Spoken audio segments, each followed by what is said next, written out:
Hello दोस्तों, कैसे हैं आप सब लोग। मेरा नाम है फयाज और स्वागत है आपका हमारे प्यारे से चैनल अफसर एकेडमी में।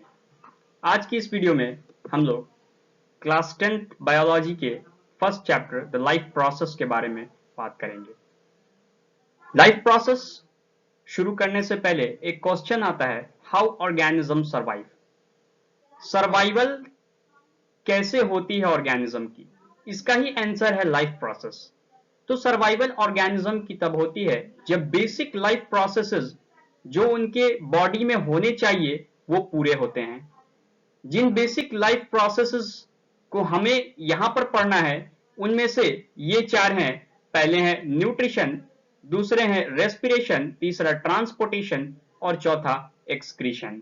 इन्हीं बेसिक चार लाइफ प्रोसेसेस को पढ़ना है, जिसमें एक एक करके हम डिफरेंट लेक्चर्स में 5 लेक्चर्स में इनको कंप्लीट करेंगे। इस लेक्चर में हम न्यूट्रिशन के बारे में पूरी बात करेंगे। तो चलिए शुरू करते हैं। तो लाइफ प्रोसेस की जैसा कि हमने बात की, बेसिक डिफिनेशन है the basic function perform by an organism to maintain their life on earth are called life process. तो वो बेसिक फंक्शन जिसको परफॉर्म करने पर कोई ऑर्गेनिज्म अपने लाइफ को मेंटेन करता है इस अर्थ पर और अपना सर्वाइवल को एकम्प्लिश करता है, उसको लाइफ प्रोसेस कहते हैं। लाइफ प्रोसेस के बारे में जान लेने के बाद जो पहला टॉपिक हमने कहा था पढ़ेंगे वो था न्यूट्रिशन। तो आइए न्यूट्रिशन की बात करते हैं। अगर न्यूट्रिशन की बेसिक डेफिनेशन की बात करें तो हम ये कह सकते हैं the intake as well as the utilisation of food by an organism is known as nutrition. तो अगर कोई ऑर्गेनिज्म किसी फूड की इनटेक करता है, उसको सारे लाइफ प्रोसेसेस से गुजारता है और उसके एनर्जी को यूटिलाइज करता है, तो उस प्रोसेस को न्यूट्रिशन कहते हैं। वो यूटिलाइज किसका करता है, तो न्यूट्रिएंट्स का यूटिलाइजेशन करता है, जो कि न्यूट्रिशन के अंदर रॉ प्रोडक्ट होते हैं जिनका कंजम्पशन होता है। न्यूट्रिशन के टाइप की बात करें तो पहला टाइप का न्यूट्रिशन है ऑटोट्रॉफिक टाइप ऑफ न्यूट्रिशन, जो कि इसमें हम देखेंगे। ऑटोट्रॉफिक टाइप ऑफ न्यूट्रिशन की बात करें तो इनमें आने वाले ऑर्गेनिजम्स को हम ऑटोट्रॉप्स कहते हैं। आइए देखते हैं क्या autotrophic type of nutrition. It is the mode of nutrition in which an organism can synthesise their own food. कोई ऑर्गेनिज्म इस मोड ऑफ न्यूट्रिशन में आएगा जब वो अपना फूड खुद सिंथेसाइज कर रहा है सिंपलर इनऑर्गेनिक सब्सटेंस से, जैसे वाटर और कार्बन डाइऑक्साइड। इस तरह के सिंपलर इनऑर्गेनिक सब्सटेंस से कॉम्प्लेक्स ऑर्गेनिक कंपाउंड बना रहा है, तो वो ऑटोट्रॉफिक मोड ऑफ न्यूट्रिशन में है, खुद का फूड खुद ही प्रिपेयर कर रहा है। इनमें ग्रीन प्लांट्स आते हैं, जैसा कि कहा उन ऑर्गेनिजम्स को ऑटोट्रॉप्स कहते हैं, इसलिए ग्रीन प्लांट को ऑटोट्रॉप्स कहते हैं। वो सिंथेसाइज करते हैं फूड को bye the process of photosynthesis. अब फोटोसिंथेसिस क्या है इसके बारे में जानते हैं। ये एक फिजियोलॉजिकल प्रोसेस है जिसमें होता क्या है कि इनऑर्गेनिक रॉ मटेरियल जैसे वाटर और कार्बन डाइऑक्साइड प्लांट सेल के द्वारा कंज्यूम करके इन the presence of its green pigment chlorophyll, जो कि क्लोरोप्लास्ट जैसे ऑर्गन्स में होता है, जो सनलाइट को एब्जॉर्ब करता है और उस सनलाइट के प्रेजेंस में कॉम्प्लेक्स कंपाउंड जैसे ग्लूकोज बनाता है, जिसको कार्बोहाइड्रेट या स्टार्च के फॉर्म में हम देखते हैं, जो कि कार्बन डाइऑक्साइड को रिड्यूस करके बनाता है। इसमें रॉ मटेरियल कार्बन डाइऑक्साइड होता है, वाटर होता है, in the presence of light energy which is consumed by the chlorophyll, and then oxygen is released as a by product और बाय द प्रोसेस, जो ऑक्सीजन हम इनहेल करते हैं, जो कि प्लांट से हमको मिलता है। क्लोरोफिल ग्रीन पिगमेंट है जो कि ग्रीन प्लांट्स में पाया जाएगा, जो सनलाइट का एब्जॉर्प्शन करेगा, इसलिए ग्रीन प्लांट्स को ही ऑटोट्रॉफ कहा गया है, क्योंकि ग्रीन पिगमेंट ग्रीन प्लांट्स में ही पाया जाएगा chlorophyll. Green pigments chlorophyll are present in chloroplast, जैसा कि बात किया, ऑर्गेन जिसमें प्रेजेंट होता है उसको हम क्लोरोप्लास्ट कहते हैं। मेम्ब्रेन बाउंड सेल ऑर्गेनल है, मेम्ब्रेन बाउंड ऑर्गेनल है, सेल चैप्टर क्लास 9th में लिख रखा है, मेम्ब्रेन बाउंड है, इनके पास मेम्ब्रेन होता है, enclosed by a double membrane, और वो मेम्ब्रेन डबल लेयर्ड स्ट्रक्चर होता है। इंटीरियर सेल होते हैं जिसमें थाइलाक्वाइड्स होता है, स्टैक लाइक स्ट्रक्चर होता है थाइलाक्वाइड, और इसका जो पूरा स्टैक बनता है उसको कहते हैं ग्राना, जो कि लिख रखा है यहाँ पर, arranged in a piles called ग्राना। इन्हीं थैलाक्वाइड्स में प्रेजेंट होता है क्लोरोफिल। थैलाक्वाइड्स के अंदर होते हैं क्लोरोप्लास्ट और उनके अंदर पाए जाते हैं क्लोरोफिल। कलरलेस ग्राउंड सब्सटेंस जो थैलाक्वाइड के बाहर पाए जाते हैं उनको स्ट्रोमा कहते हैं। थैलाक्वाइड के अंदर लाइट रिएक्शन होता है फोटोसिंथेसिस का, और स्ट्रोमा के अंदर होता है डार्क रिएक्शन। सेल जो प्रेजेंट होते हैं वो दो तरह के हैं, जो भी पैरेनकाइमेटस सेल जिनके अंदर क्लोरोफिल है, स्पॉन्जी मेसोफिल सेल और palisade mesophyll cell, palisade layer वाला, और ये दोनों के दोनों क्लोरोप्लास्ट कंटेन करते हैं, और इन्हीं इसको कहा जाता है साइट ऑफ फोटोसिंथेसिस, जहां पर फोटोसिंथेसिस होगा। आइए आगे बात करते हैं। स्टोमाटा की बात की जाए, अब यह ऑर्गेनल, स्टोमाटा पे जाने से पहले हम क्लोरोप्लास्ट के स्ट्रक्चर को देख लेते हैं। क्लोरोप्लास्ट के स्ट्रक्चर पे जैसे हमने बात किया था, यहां पर थैलाक्वाइड होता है, ये रहा, और इसके स्टैक को हम यहां पर ग्रेनम कहते हैं या ग्राना भी कहते हैं सिंगुलर में। ये थैलाक्वाइड का ल्यूमेन इंटरनल पार्ट है, कट करके दिखाया गया एनाटॉमी ये वाला। और ये जो बाहर का पार्ट हमने कहा था, यहाँ पर लिक्विड मैट्रिक्स होता है, इसको स्ट्रोमा कहते हैं, जहां पर डार्क रिएक्शन होता है, और इसके अंदर जो है लाइट रिएक्शन होता है इस थैलाक्वाइड के अंदर। ये वाला क्लोरोप्लास्ट का इनर मेम्ब्रेन है, और इसके अंदर ये सब पार्ट होता है, और ये इसका आउटर मेम्ब्रेन है जो कवर रहता है, इसलिए इसको डबल मेम्ब्रेन बाउंड ऑर्गेनल कहा गया, क्योंकि इनर और आउटर दो तरह का मेम्ब्रेन प्रेजेंट है। अब बात करते हैं स्टोमाटा की। स्टोमाटा लीफ में पाया जाता है। स्टोमाटा मिनेट ओपनिंग्स होते हैं इपिडर्मल लेयर्स ऑफ लीव्स में। लीफ का आउटर मोस्ट लेयर को इपिडर्मिस कहते हैं, और इसमें होता है इपिडर्मल लेयर। इसी इपिडर्मल लेयर में स्टोमाटा है, जैसा कि यहां देख सकते हैं, ये रहा स्टोमेटल पोर। ये कंटेन करते क्लोरोप्लास्ट, ये जो गार्ड सेल्स है बाहर के, ऐसे ये बीन शेप्ड गार्ड सेल्स होते हैं यहां पर, और इन गार्ड सेल्स के पास है क्लोरोप्लास्ट जो क्लोरोफिल कंटेन करते हैं। यहां पर ये बीच में जो पोर है, इसको स्टोमेटल पोर कहते हैं, ये रहा हमारा। और जो ये वाला जो वॉल है जो गार्ड सेल के बाहर है सराउंडेड, इसको कहते हैं सब्सिडियरी सेल। ये सब्सिडियरी सेल गार्ड सेल को सपोर्ट करके रखता है। इसके पास दो लेयर है, अंदर वाला मोटा लेयर और बाहर वाला पतला लेयर। इसका यहां पर इसके गार्ड सेल के ऊपर यहाँ न्यूक्लियस है दोनों गार्ड सेल के पास, जो कंट्रोल करता है ओपनिंग और क्लोजिंग ऑफ स्टोमाटा को। और यहाँ सैप का वैक्यूल है जो कि यहां पर पोर के बाहर जस्ट सिचुएटेड होता है, ओपनिंग क्लोजिंग में रेगुलेशन करवाता है। स्टोमाटा का ओपनिंग क्लोजिंग दो कारण से होता है, एक गैसियस एक्सचेंज के लिए जहां पर गैस का एक्सचेंज करेगा प्लांट, और दूसरा वाटर के लॉस के लिए जो प्रोसेस ट्रांसपीरेशन कहलाता है।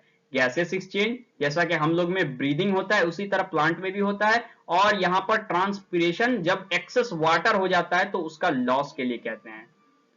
प्रोसेस ऑफ फोटोसिंथेसिस की बात करें तो जैसा बात किया, पैलिसेड लेयर सेंटर है फोटोसिंथेसिस का, वहां पर होता है, और लाइट एनर्जी ट्रैप्ड होता है क्लोरोफिल के द्वारा, मेसोफिल सेल के क्लोरोफिल के द्वारा, जो कि पैलिसेड लेयर में पाया जाता है। केमिकल इक्वेशन ऑफ फोटोसिंथेसिस की बात करें तो 6 molecule of carbon dioxide, 12 molecule of H2O in the presence of sunlight and chlorophyll can form C6H12O6, which is the glucose stored in the form of starch in the plant cells, having the 6 molecule of water H2O and the 6 molecule of oxygen, which is inhaled by the human beings for their survival. तो सभी तरह के organism एक दूसरे से life process में जुड़े हुए हैं। फोटोसिंथेसिस के अंदर क्या क्या स्टेप होता है? पहला स्टेप, लाइट एनर्जी को एब्जॉर्ब किया जाता है क्लोरोफिल के द्वारा, लाइट एनर्जी को कन्वर्ट किया जाता है केमिकल एनर्जी में, और उसी समय पर क्या होता है, जब लाइट एनर्जी एब्जॉर्ब हो रहा है तो जो water as a raw material plant ने लिया है उसका होता है फोटोलाइसिस, हाइड्रोजन और ऑक्सीजन के अंदर तोड़ा जाता है उसको। इसके बाद क्या होता है, carbon dioxide is converted into glucose, और जो carbon dioxide as a raw material लिया है उसको रिड्यूस करके हम लोग ग्लूकोज में ले जाते हैं बाय यूजिंग एटीपी, जहां पर एक एनर्जी मॉलिक्यूल का यूज होता है जिसको एडेनाजीन ट्राइफॉस्फेट कहते हैं, और NADPH का रिलीज होता है। ये सिलेबस में नहीं है आपके, आप इतना समझ लीजिए कि CO2 का रिडक्शन करके हम लोग यहाँ पर ग्लूकोज में कन्वर्जन करते हैं, वाटर का फोटोलाइसिस करके हाइड्रोजन और ऑक्सीजन में कन्वर्ट करते हैं जिससे हमको O2 मिलता है, और CO2 रिड्यूस करते हैं तो हमको ये मिल जाता है जो कि ग्लूकोज कहलाता है, in the form of starch store होता है। तो रॉ मटेरियल क्या क्या था? रॉ मटेरियल में क्लोरोफिल, लाइट एनर्जी सनलाइट के फॉर्म में, कार्बन डाइऑक्साइड और वाटर जो कि बहुत ही नेसेसरी है फोटोसिंथेसिस करने के लिए। अब आगे बात करते हैं। तो बेसिकली अगर बात फोटोसिंथेसिस की जाए तो हम फोटोसिंथेसिस को एनाबॉलिक प्रोसेस भी कहते हैं। एनाबॉलिक प्रोसेस का क्या मतलब होता है? एक ऐसा प्रोसेस जिसमें किसी सिंपलर फॉर्म ऑफ एलिमेंट से कोई कॉम्प्लेक्स कंपाउंड बनाए। तो हम लोग क्या करते हैं इसमें, कार्बन डाइऑक्साइड, वाटर इस जैसे सिंपलर फॉर्म को लेकर सनलाइट और क्लोरोफिल के प्रेजेंस में ग्लूकोज जैसा कॉम्प्लेक्स ऑर्गेनिक कंपाउंड बनाते हैं, इसलिए हम इस प्रोसेस को एनाबॉलिक कहते हैं। दूसरा सवाल हमसे पूछा जाता है कि फोटोसिंथेसिस को एंडोथर्मिक रिएक्शन क्यों कहा जाता है? तो अगर आप क्लास 10th केमिस्ट्री का पहला चैप्टर पढ़ते हैं, केमिकल रिएक्शंस एंड इक्वेशंस, तो बेसिकली उसमें आप पढ़ेंगे कि एक ऐसा रिएक्शन जिसके अंदर हीट का एब्जॉर्प्शन होता है, यानी हीट को कंज्यूम किया जाता है, वैसे रिएक्शन को एंडोथर्मिक रिएक्शन कहते हैं। तो जैसा कि फोटोसिंथेसिस में सनलाइट को in the form of heat consume किया जाता है और उसको as a form of energy लेकर ही फोटोसिंथेसिस किया जाता है, इसलिए इस प्रोसेस को हम एंडोथर्मिक रिएक्शन दिए। यहां पर हमारा फोटोसिंथेसिस खत्म होता है। अब आगे बात करते हैं। Now the second mode of nutrition is heterotrophic mode of nutrition. Autotrophs में पूरे ग्रीन प्लांट्स आ गए थे, अब हेटरोट्रॉफ्स की बात है। मोड ऑफ न्यूट्रिशन जिसमें ऑर्गेनिज्म अपना फूड सिंथेसाइज नहीं कर सकते, cannot synthesise their own food, दूसरे ऑर्गेनिज्म पर डिपेंडेंट है अपने फूड के लिए, ऐसे मोड ऑफ न्यूट्रिशन को हेटेरोट्रॉफिक मोड ऑफ न्यूट्रिशन कहा गया। ऑर्गेनिज्म जो इस मोड ऑफ न्यूट्रिशन को एग्जिबिट करते हैं उन ऑर्गेनिज्म को हेटेरोट्रॉप्स कहा गया, क्योंकि जो ऑटोट्रॉफिक मोड ऑफ न्यूट्रिशन को दिखा रहे थे उनको ऑटोट्रॉप्स कहा गया था। एग्जाम्पल के तौर पर यीस्ट आ गए, फंजाई है, बैक्टीरिया, ह्यूमन बींग्स और जितने भी एनिमल्स हम देख रहे हैं सारे हेटेरोट्रॉप्स होते हैं। ग्रीन प्लांट्स ही ऑटोट्रॉप्स कहला रहे हैं। हेटेरोट्रॉफिक न्यूट्रिशन के टाइप में पहला है सैप्रोफिटिक मोड ऑफ न्यूट्रिशन, दूसरा है पैरासिटिक मोड ऑफ न्यूट्रिशन और तीसरा है होलोजोइक मोड ऑफ न्यूट्रिशन। बात जब सैप्रोट्रॉफिक मोड ऑफ न्यूट्रिशन की करते हैं तो ऑर्गेनिज्म ऑब्टेन करते हैं अपने फूड को डेड डिकेइंग प्लांट मैटर से, डेड डिकेइंग मैटर से ऑब्टेन करते हैं अपने फूड को। ऐसे मोड ऑफ न्यूट्रिशन में हम इसको कहते हैं सैप्रोट्रॉफिक मोड ऑफ न्यूट्रिशन। पैरासिटिक की बात कर ली जाए तो पैरासिटिक के अंदर हमारे पास आ जाते हैं ऑर्गेनिज्म वैसे जो ऑब्टेन करते हैं food from bodies of other living organism, parasite. अब सेप्रोट्रॉफ में एग्जांपल नहीं देखा, एग्जांपल में आ जाता है मशरूम्स, ये डेड डिकेइंग मैटर पर उगते हैं। पैरासिटिक में क्या होता है, बेसिकली ऑर्गेनिज्म किसी फूड को होस्ट ऑर्गेनिज्म से ऑब्टेन करता है, किसी के ऊपर रहता है on the body of other living organism और उस ऑर्गेनिज्म को हार्म कॉज करता है। जैसे लीच, अगर किसी ऑर्गेनिज्म पर ये हो तो होगा क्या, ये उसके ब्लड को सक कर लेगा जिससे उस ऑर्गेनिज्म का लॉस हो जाएगा और इसको तो फूड मिल जाएगा, तो खुद का फायदा करता है और अपने होस्ट ऑर्गेनिज्म का लॉस करवा देता है। होलोजोइक मोड ऑफ न्यूट्रिशन में ऐसा मोड ऑफ न्यूट्रिशन है जहां पर ऑर्गेनिज्म सॉलिड फूड पार्टिकल्स को इनगल्फ करता है, जैसे कि ह्यूमन बींग्स जो कि कॉम्प्लेक्स ऑर्गेनिक मटेरियल होता है उसको इंजेस्ट करता है और सिंपलर फॉर्म में ब्रोक डाउन करता है इनऑर्गेनिक सब्सटेंस में प्रोसेस ऑफ डाइजेशन से। इसमें फेमस ह्यूमन बींग्स की बात करेंगे जिसके न्यूट्रिशन के बारे में हमको यहां पर पढ़ना है। अब आगे बात करते हैं। अब इस टॉपिक में न्यूट्रिशन इन अमीबा हमको पढ़ना है। न्यूट्रिशन इन अमीबा की जब बात करें तो अमीबा जैसा कि यूनिसेलुलर ऑर्गेनिज्म होता है, बेसिकली कोई कॉम्प्लेक्स फीचर नहीं है अपने डाइजेशन या एक्सक्रीशन या लाइफ प्रोसेस का कोई भी चीज कंप्लीट करने के लिए, एक सिंपल सा स्ट्रक्चर है। तो जब फूड इसके पास आया तो इसके अंदर न्यूक्लियस है, ये करेगा क्या कि अपने आसपास बॉडी से एक स्यूडोपोडिया लाइक यानी फिंगर लाइक प्रोजेक्शन बनाएगा जिसको कहते हैं स्यूडोपोडिया। इस फिंगर लाइक प्रोजेक्शन जो स्यूडोपोडिया है इससे इनगल्फ करेगा फूड पार्टिकल को। जब ये टच करेगा फूड पार्टिकल से तो फूड वैक्यूल फॉर्म करेगा। फूड वैक्यूल अंदर ले लेगा, पार्टिकल को डाइजेस्ट करके same to same pseudopodia like structure से इजेशन कर देगा और ये बाहर आ जाएगा। यानी कोई खास परफेक्ट ऑर्गन नहीं है इसके पास, बस ऐसे ही फिंगर लाइक प्रोजेक्शन का स्ट्रक्चर स्यूडोपोडिया बनाकर अंदर लेकर बाहर कर देता है डाइजेस्ट करके। लेकिन बात वही है कि कॉम्प्लेक्स सब्सटेंस को सिंपलर फॉर्म में ब्रेक तो यहां भी करेगा with the help of food vacuole, जो कि साइटोप्लाज्म में फूड को डिफ्यूज करेगा और वहां पर डाइजेस्ट होकर बाहर चला जाएगा। तो ये था न्यूट्रिशन इन अमीबा। और भी ऑर्गेनिज्म जो यूनिसेलुलर है जैसे पैरामीशियम की बात कर दें तो इस तरह के ऑर्गेनिज्म जो ओरल ग्रुप्स फॉर्म करते हैं और डिफरेंट टाइप ऑफ स्ट्रक्चर अलग अलग ऑर्गेनिज्म करते हैं, पर सिंपलर फॉर्म ऑफ स्ट्रक्चर ही करते हैं, ज्यादा कोई हार्ड स्ट्रक्चर नहीं होता जो कॉम्प्लेक्स हो, क्योंकि ये लोग सिंगल सेल्ड ऑर्गेनिज्म है। अब आगे बात करते हैं। अब बात न्यूट्रिशन के सबसे इंपॉर्टेंट टॉपिक की जो कि है न्यूट्रिशन इन ह्यूमन बींग्स, इसकी बात करते हैं। तो ह्यूमन बींग्स के अंदर जो न्यूट्रिशन है जैसा कि हमने देखा था होलोजोइक मोड ऑफ न्यूट्रिशन है, सॉलिड फूड का इनगल्फ करके ही हम उसको सिंपलर फॉर्म में ब्रेक डाउन करते हैं और तब हमारा जो न्यूट्रिशन है वो कंप्लीट हो पाता है। तो आइए देखते हैं इसमें होता क्या है। जब पाथवे की स्टार्टिंग करते हैं तो सबसे पहले हमारा जो ऑर्गन है जिससे फूड को इनटेक करते हैं वो है माउथ। यहां पर करते हैं इंजेशन। इंजेशन मतलब फूड का इनटेक बॉडी के अंदर, इसको कहते हैं इंजेशन। तो ये वाला ऑर्गन में है। और इसके बाद आता है बकल कैविटी जिसको हम ओरल कैविटी भी कहते हैं, यहां पर होता है फूड का इनटेक। ये ओरल कैविटी जो है जिसको बकल कैविटी का नाम दिया जा रहा है, इसके अंदर टीथ हम देखे हैं, हमने टंग देखा, टंग टेस्ट करता है। टीथ हम जानते हैं जो कि चीविंग का काम करता है, जिसमें इंसिजर, कैनाइंस, प्रीमोलर्स, मोलर्स ये सब चीविंग का काम करते हैं। और वहां पर पाया जाता है सलाइवरी ग्लैंड। ये सलाइवरी ग्लैंड रिलीज करता है एक लिक्विड जिसको कहते हैं सलाइवा, जिसके पास होता है इंजाइम्स। कैसे इंजाइम्स? एक तो होते हैं सलाइवरी अमाइलेज जिसको हम टाइलिन भी कहते हैं, सलाइवरी अमाइलेज जिसको हम टाइलिन भी कहते हैं, जो कि पाया जाता है। और इसके साथ उस लिक्विड में होता है लाइसोजाइम। काम क्या है दोनों का? सलाइवरी अमाइलेज उस फूड में प्रेजेंस ऑफ जो कार्बोहाइड्रेट यानी स्टार्च का जो प्रेजेंस है उसको अप टू 30% तक ब्रेक डाउन करता है, यानी कि अप्रोक्स 1/3 ब्रेकडाउन उसका करता है। और वहां पर कार्बोहाइड्रेट का पहला ब्रेकडाउन शुरू हुआ, यानी कि डाइजेशन का स्टार्टिंग हमारे माउथ के ओरल कैविटी यानी बकल कैविटी में होता है। इसके बाद लाइसोजाइम की बात करें तो ये उस फूड में प्रेजेंस जितने भी माइक्रो ऑर्गेनिजम्स है जैसे बैक्टीरिया जो कि हार्मफुल है हमारे बॉडी के लिए, उसको वहीं पर किल करने का काम करता है ताकि हम डिजीज से बच सके।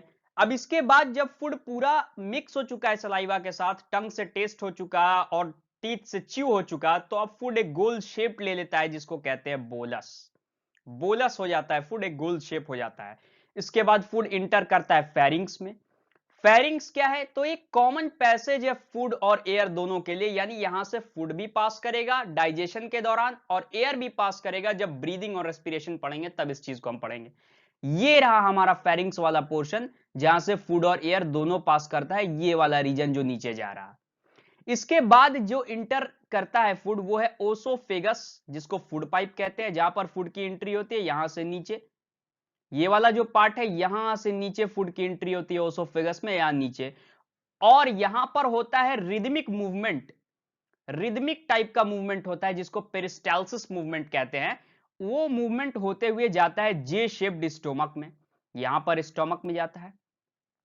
जब स्टोमक में पहुंच गया फूड, अब क्या होता है? स्टोमक के पास से एंजाइम्स जैसे HCl जैसे एंजाइम्स स्टोमक के पास, स्टोमक के पास पेप्सिन जैसे एंजाइम्स है और उनके वॉल पर लेयर ऑफ म्यूकस है, उनके वॉल पे है लेयर ऑफ म्यूकस। काम क्या है इनका? HCl जो है एसिडिक मीडियम प्रोवाइड करता है उस फूड में प्रोटीन का जो प्रेजेंस है उसके ब्रेकडाउन करने के लिए। एसिडिक मीडियम सिर्फ प्रोवाइड करता है, उसका ब्रेकडाउन नहीं करता। ब्रेकडाउन का काम करता है पेप्सिन, क्योंकि इसको मिल चुका है एसिडिक मीडियम और ये अपना काम शुरू कर देता है। यहां के बाद जब इस लेयर ऑफ म्यूकस की बात करें तो जब भी फूड बॉडी में नहीं है और HCl का प्रोडक्शन एक्सेस हो रहा है तो उस HCl के प्रोडक्शन से स्टोमक के वॉल को बचाने के लिए हमारे पास है लेयर ऑफ म्यूकस, जिससे HCl के एक्शन से स्टोमक का वॉल का प्रिवेंशन होता है।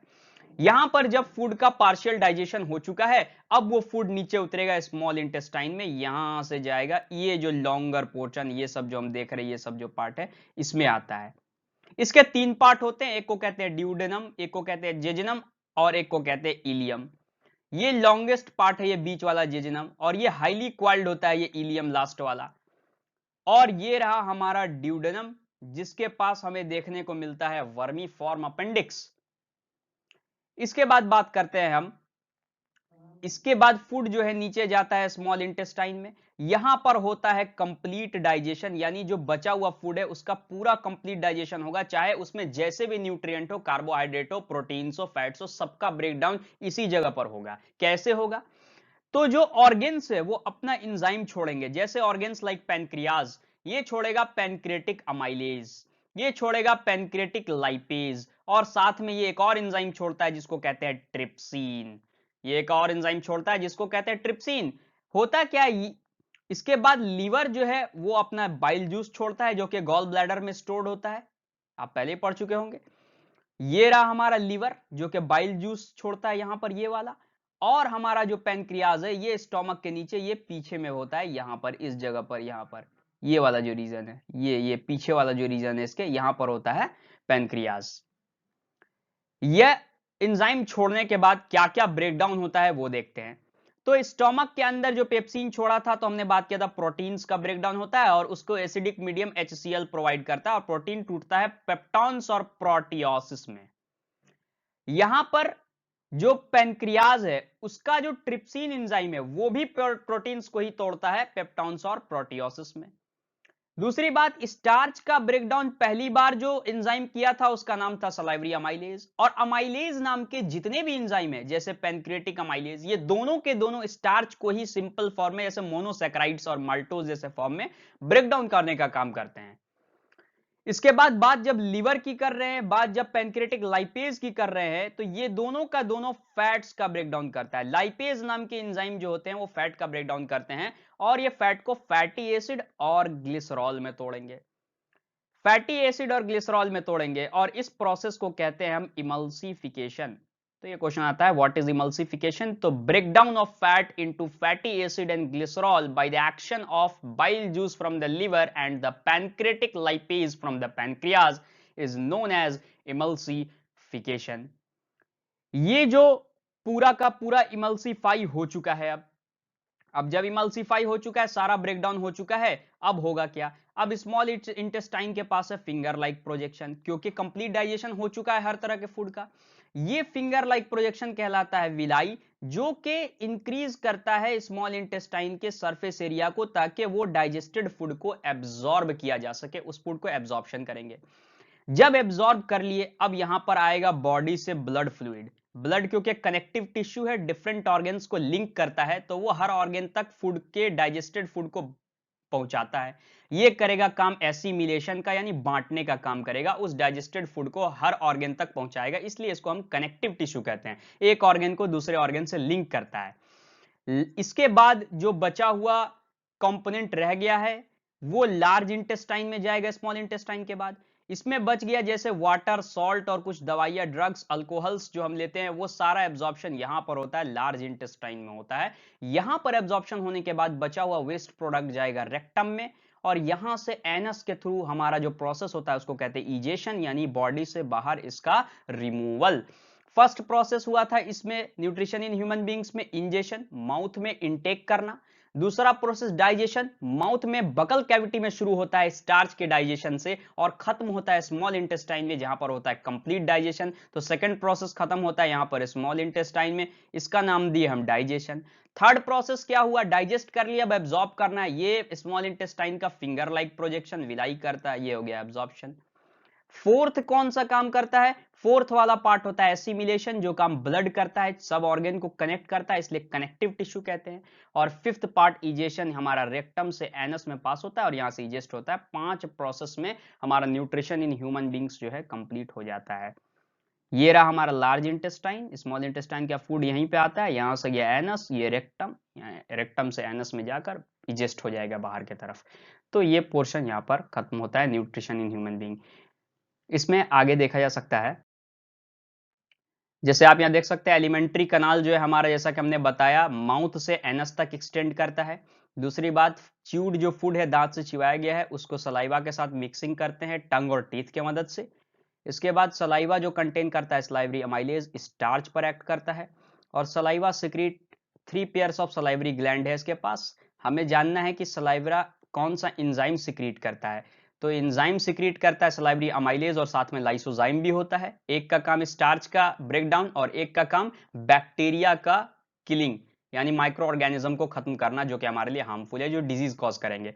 फिर फूड को कन्वर्ट करते हैं स्मॉलर पार्टिकल्स में, स्मूथ मिक्सिंग होता है म्यूकस और सलाइवा के मदद से। इसको बोलस कहते हैं। जब वो फेरिंग्स में पास करेगा उससे पहले बोलस, और बोलस मूव करता है ओसोफेगस से पेरिस्टाल्टिक मूवमेंट के द्वारा, ओसोफेजियल वॉल से पेरिस्टाल्टिक मूवमेंट होता है और वो जाता है स्टोमक में। वहां पर HCl है, कुछ गैस्ट्रिक ज्यूसेस और पेप्सिन है। HCl जो है एसिडिक मीडियम देगा पेप्सिन के एक्शन के लिए, ताकि प्रोटीन का पहला ब्रेकडाउन यहां पर हो। उसके बाद mucus prevent the lining of stomach, क्योंकि वो एसिडिक एनवायरमेंट है तो वहां पर म्यूकस प्रिवेंशन देता है स्टोमक के लाइनिंग को। पेप्सिन जो है पेप्टाइड्स में प्रोटीन्स को कन्वर्ट करता है। और फूड का एग्जिट स्टोमक से स्पिंक्टर मसल्स होता है वहां पे, पाइलोरिक स्पिंक्टर, वो नीचे लेकर जाता है। उससे कोई, ये हमारे पोर्शन में नहीं है, लेकिन हाँ जो फूड है वो यहाँ से लेकर स्मॉल इंटेस्टाइन में मूव करता है, पार्शियली डाइजेस्टेड फूड। और कंप्लीट डाइजेशन जो है हमारे स्मॉल इंटेस्टाइन में होता है। ये लंबा होता है, एब्डोमेन में है 6 से 7 मीटर के आसपास, यानी सबसे लंबा हमारा एलिमेंट्री कनाल का पार्ट है स्मॉल इंटेस्टाइन। बाइल और पैनक्रेटिक जूस आता है स्मॉल इंटेस्टाइन में, क्या करेगा? फैट मॉलिक्यूल्स को फैटी एसिड और ग्लिसरॉल में, और इस प्रोसेस को कहते हैं इमल्सिफिकेशन। इमल्सिफिकेशन हो जाने के बाद हम देखेंगे कि पैनक्रियाज जूस जो कंटेन करता है उसमें डिफरेंट एंजाइम होते हैं, trypsin, lipase, maltase, peptidase, sucrose, बहुत एंजाइम होते हैं जो कि फूड पर एक्ट करते हैं और सिंपलर कार्बोहाइड्रेट, प्रोटीन और फैट को तोड़ने का काम करते हैं। इसमें हमने बताया कि अमाइलेज का काम, ज्यादातर अमाइलेज वाली एंजाइम कार्बोहाइड्रेट का काम, और लाइपेज वाले एंजाइम फैट को तोड़ते हैं और साथ में ट्रिप्सिन और पेप्सिन जैसा एंजाइम जो है वो प्रोटीन को तोड़ने का काम करता है। यहाँ पर फैट का ब्रेकडाउन लिवर का बाइल जूस और पैनक्रियाज का pancreatic lipase. Intestinal gland secrete intestinal juice जो कि एंजाइम कंटेन करते हैं। कार्बोहाइड्रेट, प्रोटीन और फैट पर एक्ट करता है। डाइजेस्टेड फूड एब्जॉर्ब किया जाता है स्मॉल इंटेस्टाइन में, फिंगर लाइक प्रोजेक्शन है जिसको विलाई कहते हैं। Brush border appearance microvilli, surface area बढ़ाता है और एब्जॉर्प्शन करता है। यहाँ पर अनएब्जॉर्ब फूड को फिर लार्ज इंटेस्टाइन में भेजते हैं। वाटर और इस तरह का चीज एब्जॉर्ब होता है, सॉल्ट और अल्कोहल है, ड्रग्स, दवाइयाँ जो खाते हैं वो सब एब्जॉर्ब होता है। और बाकी मटेरियल फिर लार्ज इंटेस्टाइन से जाता है रेक्टम में, वहां से एनस के थ्रू बाहर किया जाता है। यहाँ पर होता है एनल स्फिंक्टर जो कि उसको बाहर करता है। ये एनल स्फिंक्टर कुछ हद तक हमारे कंट्रोल में होता है और उसके बाद वॉलंटरी हो जाता है। कुछ देर तक वॉलंटरी है जब तक हम कंट्रोल कर पा रहे हैं, जब ये फुल हो जाएगा पूरी तरह से तो ये इनवॉलंटरी हो जाएगा, आउट ऑफ कंट्रोल हो जाता है। तो इस तरीके से न्यूट्रिशन इन ह्यूमन बींग्स भी कंप्लीट हो गया, यानी न्यूट्रिशन पार्ट जो है लाइफ प्रोसेस का पहला वो पूरी तरह से कंप्लीट हो चुका है। Thanks for watching our video. आपका हमारा ये वीडियो कैसा लगा कमेंट सेक्शन में लिखकर जरूर बताएं, और इससे आगे आप कौन सा टॉपिक चाहते हैं ये भी लिखकर बताएं। इसका अगला पार्ट बहुत ही जल्द आएगा। अगर आपको हमारा वीडियोस अच्छा लगता है तो वीडियो को लाइक करें, शेयर करें और चैनल को सब्सक्राइब करना बिल्कुल भी ना भूलें, और बेल आइकन को जरूर प्रेस कर दें ताकि हमारे वीडियो की लेटेस्ट नोटिफिकेशन आपको समय पर मिलती रहे। फिर मिलेंगे अगले वीडियो में इसी तरह की अमेजिंग कंटेंट के साथ। तब तक के लिए शुक्रिया।